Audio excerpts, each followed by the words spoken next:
Lesson 47. I already started this problem and then I had this terrible coughing spell, so I had to quit it, and I'm just going to start with the screen where I had it. This is lesson 47. This is number 15. What I was saying before I had the coughing spell was what you want to do is take and convert all your radians into degrees. And the way that you do that is you just replace the 180s with pi with 180. And the way I did this one on my calculator was I said -3 times 180 divided by 4, and I got -135 degrees. And I replaced the 180, the pi's with 180s the whole way across in my calculator and got these degrees. And next I made a triangle. It's -135 degrees clockwise. And I put the sides on. If it's 45 degrees, it's going to be -1 square root of 2, because in the third quadrant, the x and y are both going to be negative. And we know that tangent is opposite over adjacent, so cotangent is going to be adjacent over opposite. In this case, it doesn't matter because they're both the same, so you get -1 over -1, which is 1. So I moved on to this one, 150 degrees. We're going this way. We get our sides, so it's going to be opposite would be 1. Hypotenuse is 2, and adjacent is -square root of 3 because we're on the left side of the y-axis. So cosecant, I'll go up here, is the opposite of sine. Sine is opposite over hypotenuse. So cosecant is just flip it. It's hypotenuse over opposite. So our hypotenuse to this one is 2. We have this negative sign right there, so I'm going to bring it along for the ride. So hypotenuse is 2, the opposite is 1, and that's what we get for that one. Move on to this one, 210, is we're going to go the whole way around, and we're going to come out this way, and it's going to be 30 degrees. Just make sure you get your negative signs in the right place. So it's going to be -1, 2, -square root of 3. Sine is opposite, and we have a plus sign there, so it's going to be negative. Opposite is 1 over the hypotenuse is square root of 2. So we had the plus, but it's a -1, so I made the whole thing negative. And finally, we're going to have minus cosine of -45 degrees is going to be down here, 45. So opposite would be, this is our -1, 1 square root of 2. Cosine is adjacent, so that's going to be 1 over the hypotenuse, square root of 2. Let's just quickly rationalize this guy. So we're going to get -2. This should not have been square root of 2. It should have just been 2. -1/2 minus square root of 2 over 2. And what we're going to get is, if we find a common denominator of 2, and we're going to end up getting -3 minus square root of 2 is your final answer. Okay, next one is number 17, or there's a part 2 to this one. How about it? So B, it's a secant of 13 pi over 6 times the cosine of 13 pi over 6, which is handy because they're the same thing. Replace the pi with 180. 13 times 180 divided by 6 is 390. Guess what? It's the same for this one, 390 degrees. Make your axes. You're going to go the whole way around, one time around, and then if we're subtracting 360 from this, so we're going to get 30. So it's going to be 30 degrees right here. So 31, 2, square root of 3. Nobody's negative. Secant is the opposite of cosine. So cosine is adjacent over hypotenuse. So this one's going to be hypotenuse over adjacent. Cosine is adjacent over hypotenuse. So this is a very handy little deal. Oops, that should be a 3. So adjacent over hypotenuse, these cross out, and we get 1. That was easy. All right, next one is, let's see, I have a lot of papers here. Number 18. It's a log problem. It is, or it's 18. It's log base 7 of 6 minus log base 7 of x minus 1 equals log base 7 of 3. All the bases are the same, so when it's subtraction, it acts as exponents, just as if you were to do like x to the 4th divided by x to the 3rd. You subtract and get x to the 1st. You're subtracting exponents, the same thing. So you're going to get log base 7 of 6 over x minus 1 equals log base 7 of 3. When these match on both sides, we know that the arguments have to be equal to each other. So we set them equal to each other. 6 over x minus 1 equals 3. Cross multiply, get 3x minus 3 equals 6. 3x equals 9.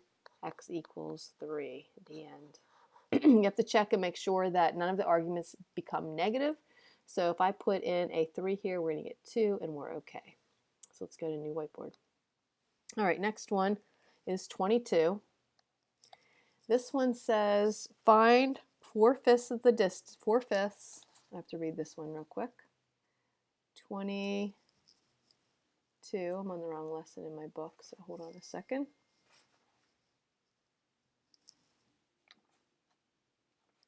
$47. Number 22. Find the number that is 4/5 of the way between -3 and 2/3 and 4 and 1/4. I let my calculator do all the work for me on this problem. So you put it in, put it on a number line.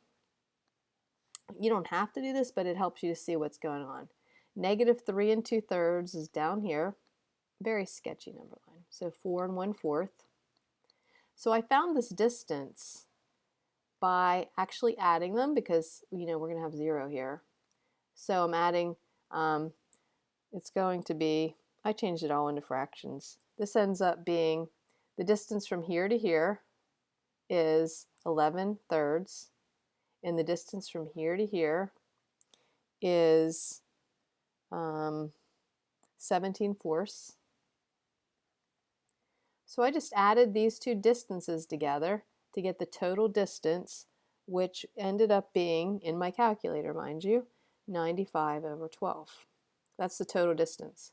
So we're trying to find 4/5 of the way from here to here. So I'm going to find 4/5 of the total distance. So I just took 4/5 times that, and I put it in my calculator again, and I got 19/3.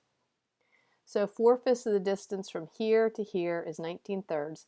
So I took this number and I added it to this number.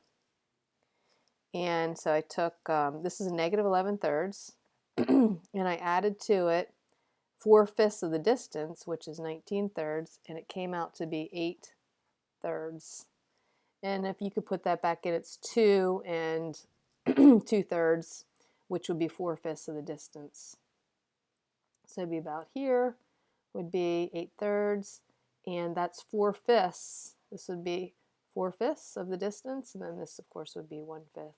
And hopefully you got that. So the steps involved in this is you find the total distance. So if you're finding the distance between, if you're trying to find, like, you have the distance of, let's just do 1 and 6. Let's do 1 and 7. And you want to find 4/5 of the distance between 1 and 7. Let's just simplify the numbers here. So this whole distance would be 8. You find 4/5 of 8, which would be 32/5. And then you just add that onto the first number right here, and that would be 5/37. And that would be 4/5 of the distance. Okay, hopefully I didn't go too fast on that, but we've done those before, so that's why I did it so fast. Okay, 24. You guys love these guys. Arc cosine of -√3 over 2. All right, what that means is you're supposed to find the angle that has these sides. Arc cosine means the angle. So it's arc cosine, so we know it's going to be adjacent over hypotenuse. So I'm going to set up my little graph now. Keep in mind, arc cosine is always in between 0 and 90 degrees. So you might see in your book it's between 0, theta is, and 90 degrees. Remember, sine and tangent are always going to be in the first and fourth quadrant. So you can almost see it when you set it up, because the adjacent's going to be, let's set up our triangle. Adjacent's going to be negative square root of 3, because the hypotenuse is never negative, it's always positive. And so we know this has to be 1 right there, correct? So what kind of triangle is this? What angle does this have to be? It has to be 30 degrees. The thing is, we want this angle right here, so the answer is 150 degrees. And this is a two-parter as well. So we're going to get tangent of the arc sine of negative 3/4. This is a double-decker. So we're going to work inside. We're going to find whatever this angle is. We need to find theta, because arc sine means find the angle who has these sides. Well, this is going to be the opposite, because that's sine, over the hypotenuse. Just keep in mind that sine is going to be in the first and fourth quadrant. So opposite is going to be the y, so it's going to be down here because it's negative. So we're only dealing in this quadrant and this quadrant. This one's all positive. This one is negative and positive. So the opposite, here's theta. The opposite's going to be negative 3. Hypotenuse is 4. You do the Pythagorean theorem and find out this is square root of 7. And then you have that angle. You have theta. Right here is this one right here. So then you do the tangent, which would be opposite over adjacent. So you're going to get, it is, no, it's not that, yeah. Yeah, opposite over adjacent, so it's negative 3 over root 7. You rationalize, because you just do that. It's the right thing to do. So negative 3 square root of 7 all over 7, the end. Alrighty, now we're getting down there. We are on, let's get one more whiteboard. Do I have another whiteboard? I do. Okay, so the next one you might want to look in your book for, number 26. We're speeding through this video. 26, they give you two graphs like this. It's a square root function, so it's going to look, oops, got a little out of hand here. So it's going to look like this. And then they have it transposed. So they translated it, and they moved this point from 0, 0 to the point negative 4, if I can read it, negative 4, 2. 1, 2, 3, 4, 1, 2, negative 4, 2, right there, and it's the same shape, it's just moved. So you're supposed to take, the original function is f of x equals the square root of x. Now what we're doing is we're moving it to the left 4, and we're moving it up 2. Now if you move it left and right, it goes inside of either parentheses or radicals or whatever the inside would be. So we're moving to the left. When you move it to the left, it's opposite, it's positive. When you move it to the right, it's negative. So your function is going to be square root of x plus 4, because you moved it the negative direction, so you're compensating by adding 4. And then you moved it up 2. When you move it up and down, it goes on the outside, so it's just going to be plus 2, and that's your function. And finally, the last one in the speed homework. If I could just do your homework this fast in class, we might be able to get things done. Given the function that f of x equals the square root of x, same thing, you want to write an equation of the function g, whose graph is translated 4 units to the left, 1 unit up. So g of x, 4 units to the left. Remember I said when we move it to the left, we add. So we're going to move it 4 to the left. They weren't too original with their problems. And then they moved it 1 unit up, so it's going to be plus 1, and that is the problem. Boy, I feel like I should do more problems. That was a little bit too short. All right, you are working on powers of trigonometric functions and perpendicular bisectors on in the homework, which shouldn't be that hard. And the other one that you're working on is logarithmic functions, which I'm probably going to have to show you some of these in class. So, okay, that's it for homework from lesson 47.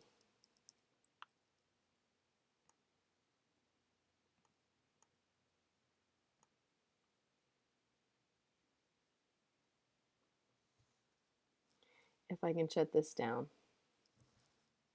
Sorry, guys.